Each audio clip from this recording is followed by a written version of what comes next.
Well, dozens of schools across Canberra are starting to reopen, but 25 remain closed today, with schools in 2 other states also shutting their doors over the ongoing play sand crisis. The recalled products that potentially contain asbestos have been found at hundreds of schools across the country, with a handful of Catholic schools closed in South Australia and Tasmania today.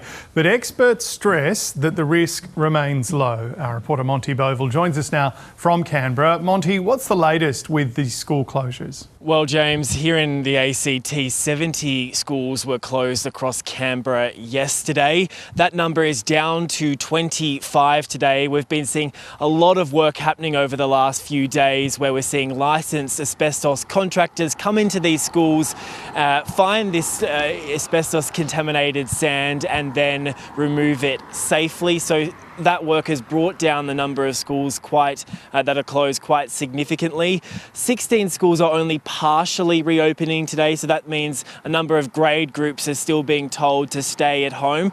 So that all means that 51 schools, public schools here in the ACT are reopening or are going to be open today, including the Ainsley School where I'm standing outside right now. So still 25 schools closed, James, still plenty of work to do, and the government is still saying that it could be days before all of those schools are able to reopen. And Monty, what's happening in other jurisdictions around the country? Because we've seen a lot of different approaches to this issue.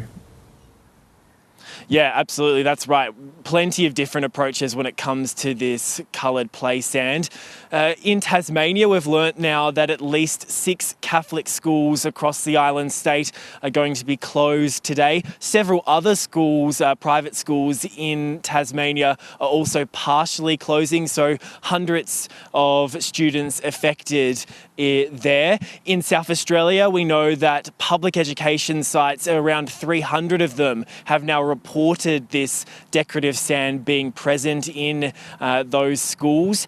None of them are closed, but we know that 2 Catholic schools in South Australia are closed because of this. In New Zealand, schools are taking similar steps as that we're seeing here in Australia. Some schools are closed over there as well.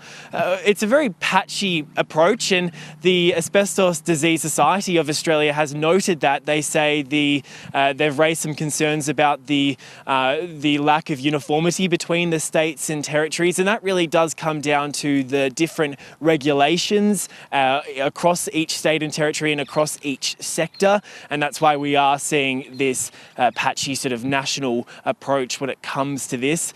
So certainly some days to come before we can finally say that this decorative sand is out of the schools, James.